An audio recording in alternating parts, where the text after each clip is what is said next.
Hello again, welcome to a tutorial on Dungeons & Dragons player character creation edition. This one's going to focus on, first video was general introduction, and everyone was given the stats they were going to choose. Second one,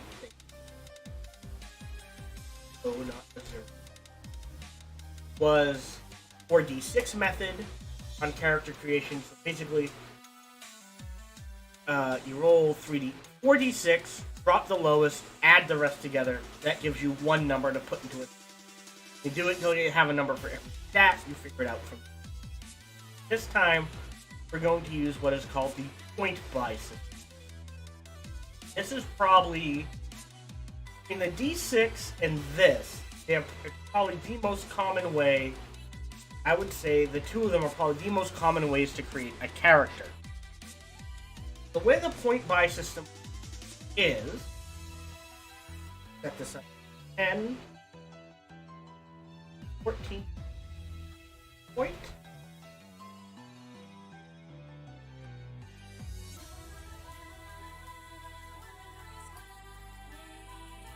Usually,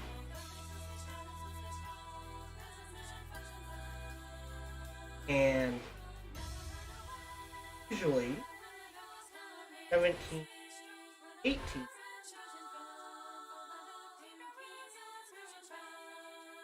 Right? The most common system.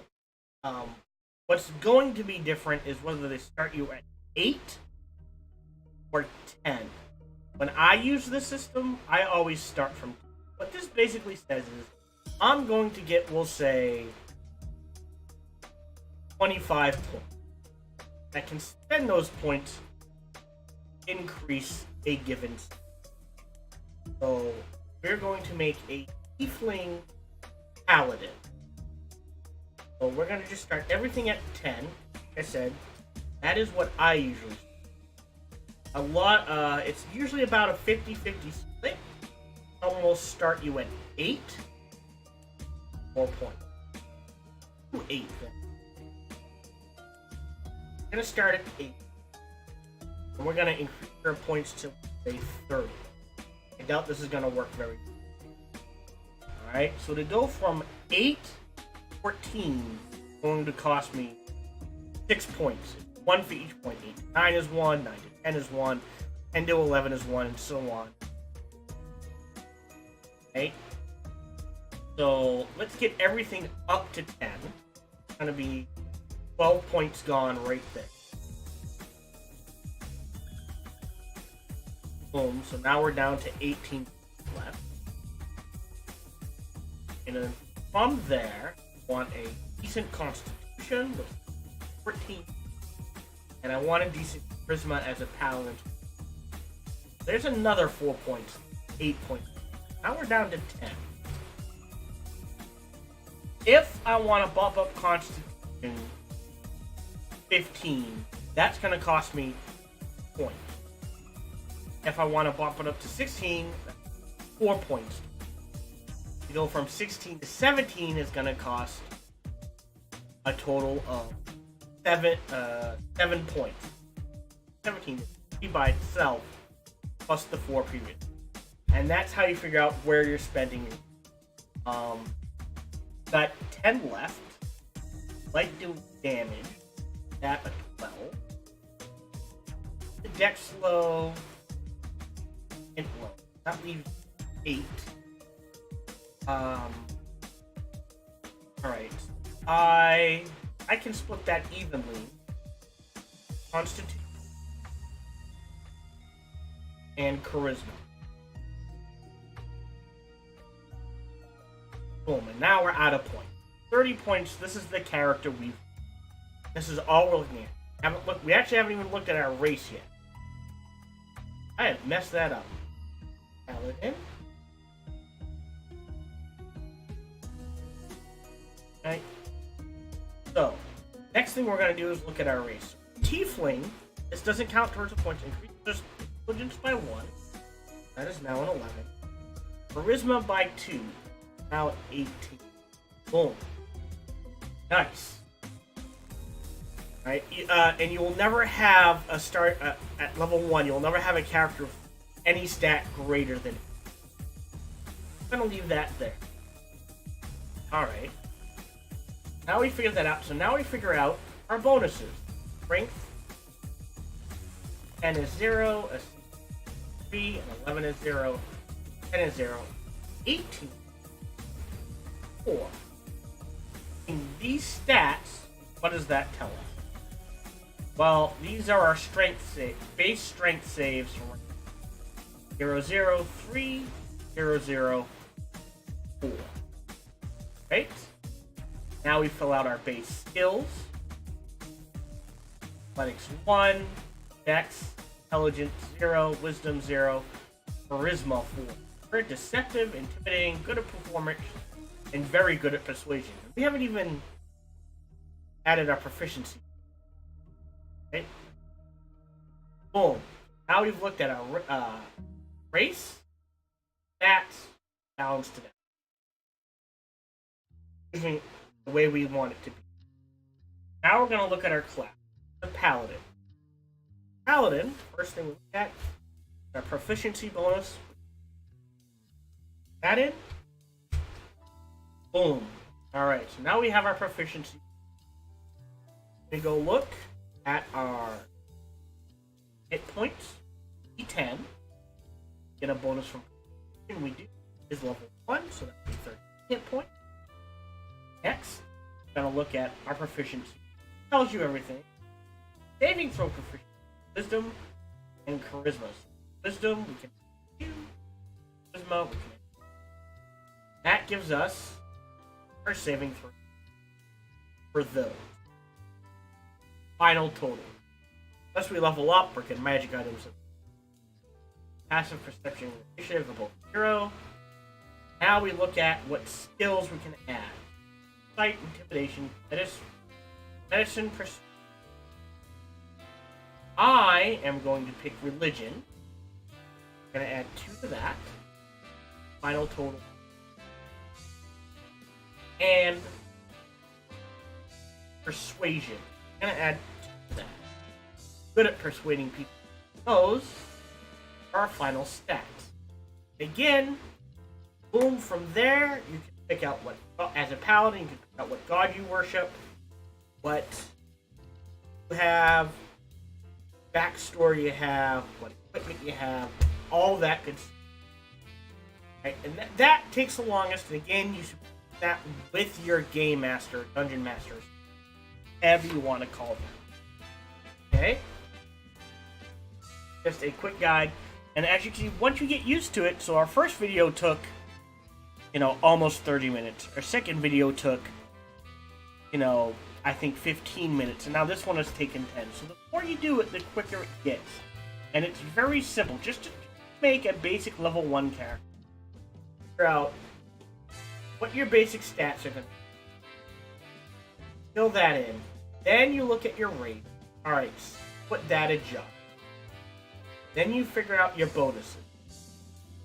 Those bonuses, figure out your base save and your base skill. And your base initiative and passive. Then, look at your class. Class is going to tell you this.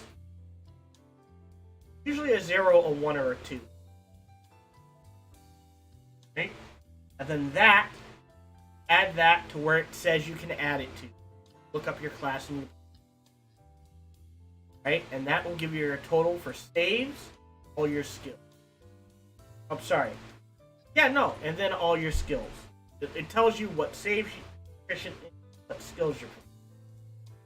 Again, if you are looking at feats, you're never quite sure what feats to take. You can never go wrong with alert and skill. Always 2 good ones to take, especially at lower level. Let's say I took alert. Well, now my initiative is 5, and I think it gives you a bonus perception, passive perception as well. Okay? Hold on, let me just check. Background can also add stuff. So, guys, here we go. Alert.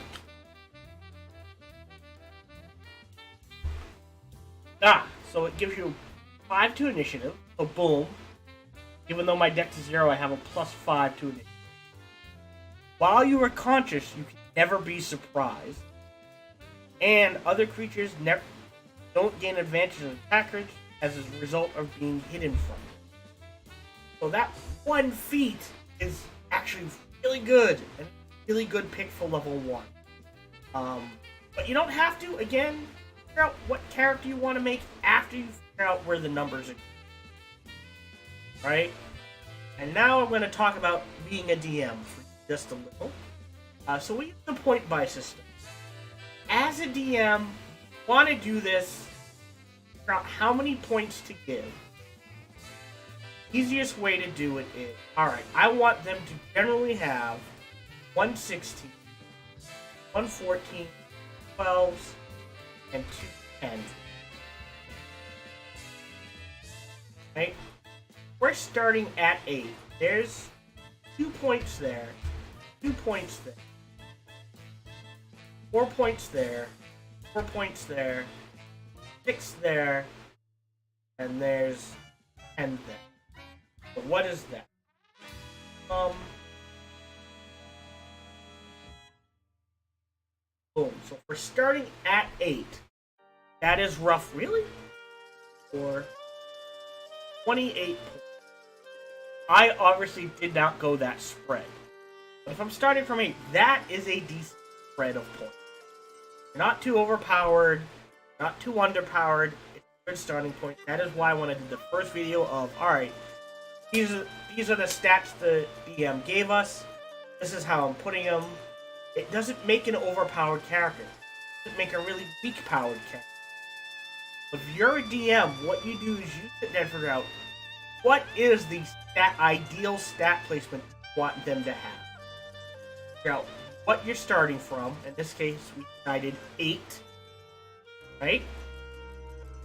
And then figure out how many points from there to give them. And this is the one that gives them the most creativity, but it also means they're most likely gonna screw it up if they're a first-time person. That's why, if it's the first game you've ever played, I recommend the DM just sits down and tells you, are the stats you. If you're a DM, these are the stats you give them. You tell them where to stick it. It doesn't give them a character that's broken in either direction. So hopefully they'll have fun with it. If I wanted to say make sure they got an 8 and 1, alright, well, that's just 2 points. Boom. We're starting at 8, so now we only give them... I want to give them slightly stronger characters. Maybe I want them all to start, 12, 14, something like this. Alright, well that's 10,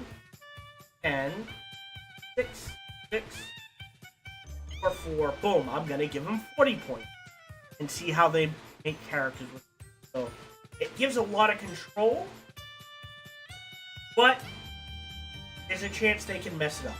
But you should be there to help them not mess it up. Keep that in mind. A lot of people use the 4d6 method, because as you can see, on average, more often than not, you're just going to get a character that does okay. You might get one really high spike, you might get one really low spike. Generally, it's just going to be average. Generally, if someone is doing the 4d6, I say no matter how low you roll, the number can't go below 8. So for some reason, I were to roll like 6s, like literally just 6 all the way down. I would say, alright, convert all those to 8s, and we're also gonna, let you re-roll 2 or 3 of them. Someone really likes to play a character that's going to get the butt kicked. So as a GM, these are rules you have to figure. You want the characters to have fun. As a player, I hope you're trying to have fun. I don't know. There are people who min-max, that's fine. There are people who try to break the game, that is fine. There are people who just make characters just happen. That's fine. How you play is you're going to be playing in a group. Everyone in the group should be having fun. But whatever character you make, that is what you should do. I hope you enjoyed this little series. 3 parts. I didn't expect it to go that long. I thought I'd be able to do it all in 1 part. So that will teach me to tell me what I know. Right? I hope you enjoyed. I hope this is useful to you. And, feel free to subscribe, follow, or check me out on Twitch when I stream live. Or leave a comment. They're all welcome. Thank you very much. I hope you enjoyed this little series, and I hope the videos have been useful to you. Thank you very much. Have a nice day.